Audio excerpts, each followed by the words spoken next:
as you can see, basa yung aking buhok kasi katatapos ko lang mag-shower. Kasi may work ako ng 1 to 5:30. Medyo ibaba ko muna kayo konti. Wait lang. Medyo half lang. So, hindi ako mag-daily vlog today. Mag-ano lang ako ba, mag-makeup. Yung updated makeup routine ko kasi hindi na ako masyadong nagpa-foundation lately. So, ito na yung ginagamit ko. Pakita ko sa inyo yung aking foundation. Wait lang. So, I'm back. So, ito yung aking foundation. Oh. Ito yung Estee Lauder, which is 38 pounds. Parang nearly 40 pounds na to. 39 something sa iba. So, nakita ko to nung isang araw. Ito is cheaper, which is nagustuhan ko talaga siya. Binili ko siya 2 days ago, bago ko sinundo si Kira sa school nung isang araw. Iba din yung kahapon. Nung Tuesday na sinundo ko si Kira sa school. So, bago ako pumunta sa school, pumunta ako sa Superdrug. Kasi nakita ko to sa babae na finalo ko sa Instagram. Tapos sabi niya, maganda daw to. So, sabi ko, punta ako sa Superdrug kasi nga, pumunta ako ng town. Kumuha ako nito. Tinted sunscreen siya. Yung shade ko is, ano ba yung shade nito? Wala mang nakalagay na shade. Basta itong kulay na to. Kung anong kulay sa labas, yan din yung kulay niya. So, nag-skincare na ako. Ito yung ginamit ko. Yan. Sa Boots to. And then, nag-Vaseline na din ako para mababad siya while mag-makeup. 11% lang yung aking camera oil. So, anyway, pakita ko sa inyo. Basta maganda talaga to. First time ko to ginamit kahapon, nagustuhan ko kaagad siya. Kasi ano siya, hydrating, tapos basta, yan. Yan yung nilagay ko, kita nyo ba? Tapos mag-brush. Ito yung gagamitin kong brush. Kasi kailangan kong bumili ng sponge. Yung sponge ko kasi matagal na yun.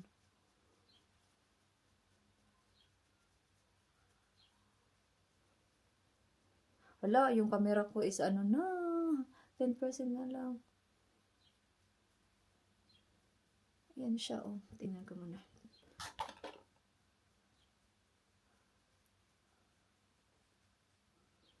Hindi na kasi ako masyadong gumagamit ng foundation. Kaya sabi ko, kailangan kong bumili ng cheaper na magugustuhan ko. Kasi ito yung ginagamit ko, oh. Concealer ng Charlotte Tilbury. Ayaw ko namang sayangin yan kasi medyo pricey din yan.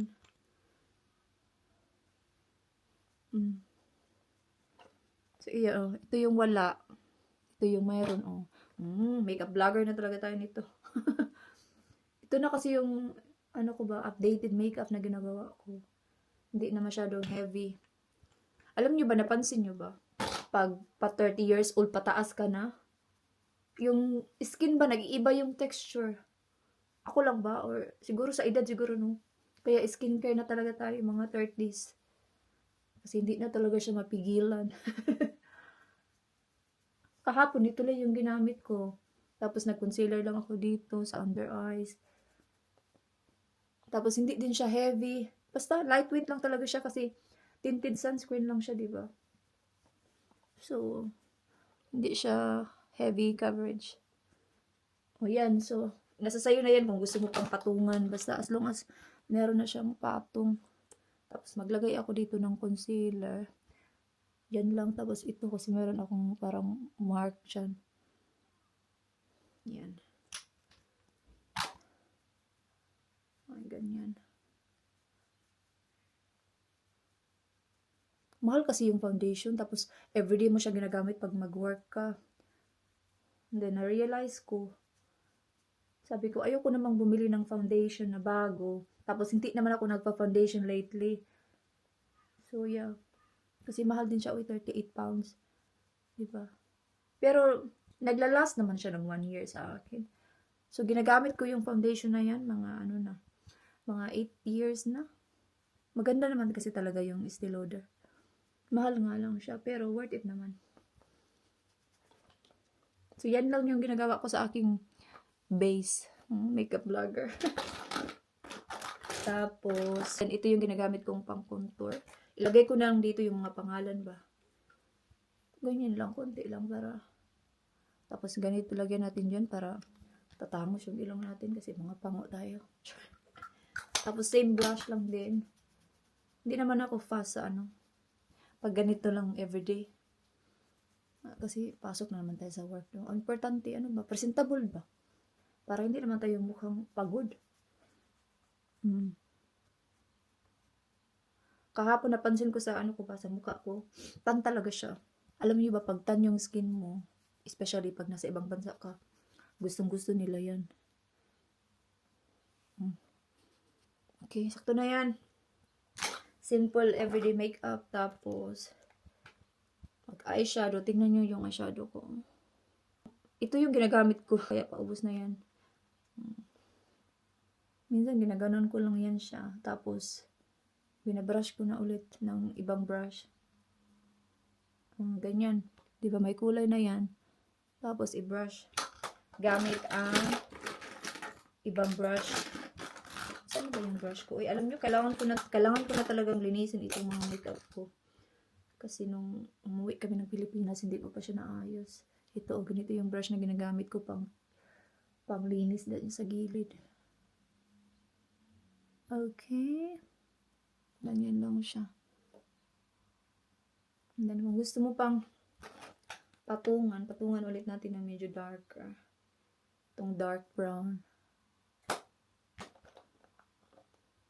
Tapos, hindi na din ako masyadong kikilay talaga na lapis pa. Yung talagang, yung eyebrow. Pakita ko sa inyo in a minute. Wait lang. Tapusin ko muna to. Parang ang gulo-gulo naman ng vlog na to eh. Pero anyway, ito yung ginagawa kong makeup pag pumapasok sa work. So, tingnan nyo na lang. Basta ilagay ko na lang dito yung mga ginagamit ko. So, that's fine. So, okay na yan, no? So, ipakita ko sa inyo yung ginagamit kong eyebrow wax. Kasi yung isa, medyo mahal siya, kaya hindi ako bibili ng bago. So, nung pumunta ako sa Superdrug, naka 3 for 2 kasi sila. Di ba? Mayroon silang mga offer na 3 for 2. So, ito yung binili ko nung pumunta ako doon. Ano na yung lip? Gulo-gulo. Ito kung nasaan. So, ito talaga yung gusto kong bilhin noon. Dahil nga naka 3 for 2 sila, bumili na din ako ng eyebrow glue. Tapos, yung lip liner na ginamit ko kahapon. So, ito talaga yung ginagamit kong eyebrow wax. Itong from Benefit. Dahil nga, paubos na siya. O, tingnan nyo, paubos na siya. Medyo nag-start na siyang mag-dry. Binigay ito ng aking sister-in-law. So, dahil nga, ayoko namang bumili ng pangkilay na worth 28 pounds to. So, bumili na lang ako nitong NYX. O, cheaper siya, which is $7.99. So, ipakita ko sa inyo yung kaibahan. Since hindi na nga ako masyadong nag-fill in ng aking kilay ba. Kasi feeling ko pag i-fill in mo lahat, parang time consuming siya. Kasi di ba kilay is life. So, ipakita ko sa inyo yung walang eyebrow at saka may eyebrow wax. Bagay siya sa mga maninipis yung kilay. Although, hindi naman manipis yung kilay ko. Pero, nagustuhan ko kasi pag may nakikita kasi akong mga ganito yung kilay nila ba. So, sabi ko, try ko kaya sa kilay ko.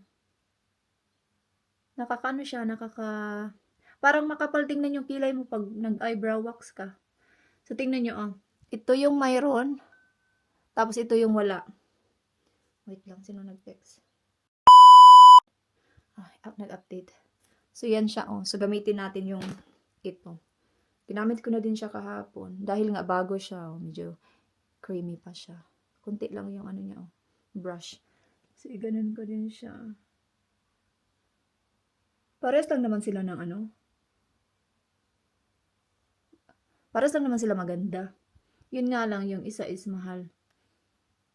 Kaya ayaw kong bumili ng mahal ay. O, yan. Tingnan nyo. Mas makapal to kaysa sa dito. So, sakto na yan, ay.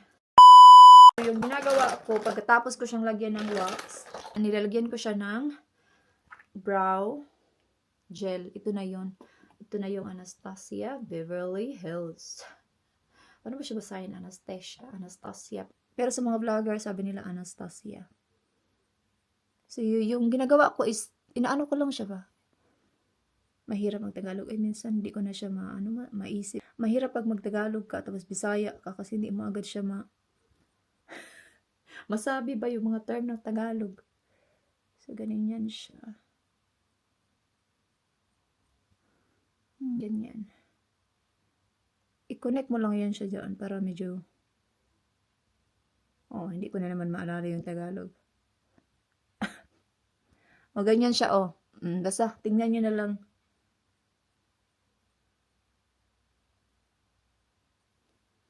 Tapos, ganun din dito sa kabila. Oh, dito.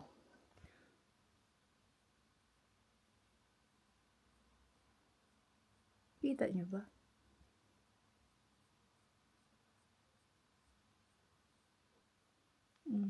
Huwag nyo nang masyadong i-perfect kay everyday makeup lang naman yan.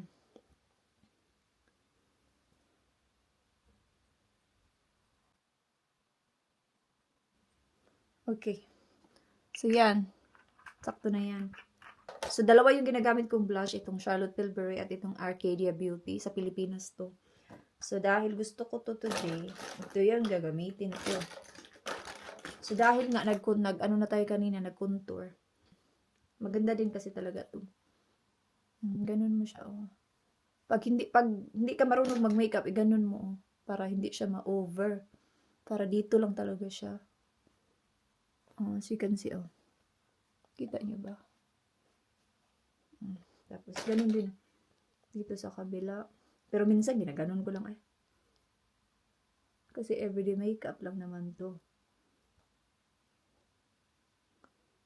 Okay. Pag everyday makeup, minsan hindi ako nagmamaskara. Okay. So, sakto na yan.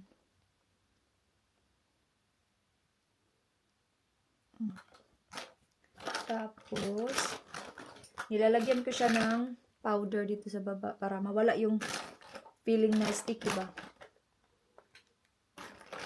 Ito yung gagamitin kong brush kasi maliit lang siya. Ginaganon ko lang siya, tinatap-tap. Kasi diba pag naglagay ka ng mga cream or foundation, sticky. So, para mawala yung ganong feeling.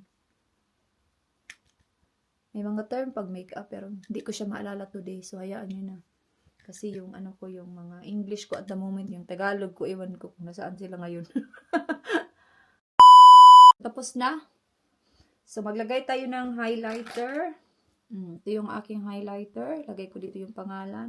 At ito yung brush na ginagamit ko. Basta brush na maliit. Ganun nyo lang, oh. Oh, ganyan. Para mayroon namang paano-ano dyan, glitter. Tapos dyan, oh. Nag-a-add kasi yan ng parang matangos yung ilong mo. Tapos dito, ganyan-ganyan. Basta, ganyan. Yan lang yung ginagawa ko. So, nakita ko na yung aking lip liner. Oh, medyo dark nga to pero hindi siya pang summer. Pero gamitin natin siya today para mapakita ko lang ba. Kasali to sa binili ko ng isang araw. So, tanggalin natin yung Vaseline. Sundan nyo lang yung shape ng lips.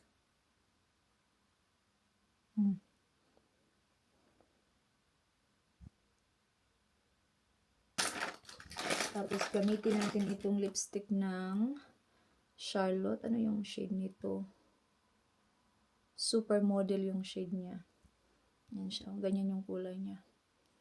Ito kasi yung mga gusto kong kulay. Yung mga bagay ba sa everyday?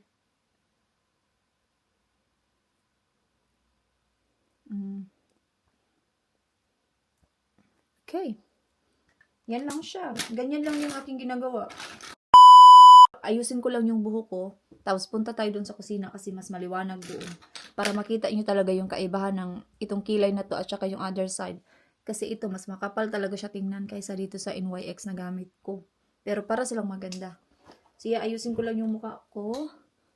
Tapos mag-blower ba. Okay. Nandito na tayo sa kusina para kita nyo talaga kasi maliwanag dito. So tingnan nyo.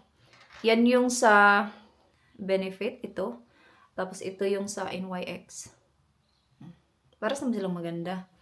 Pero syempre, nasa budget pa rin yun kung ano yung gusto mong bilhin. Pero, gusto ko din naman to, no? Kasi cheaper, tapos, kaya-kaya sa budget. So, yeah. Ito lang yung aking everyday makeup routine. So far, nagandahan talaga ako kahit kahapon, kahit nabasa na ako. Yeah, so far, so good.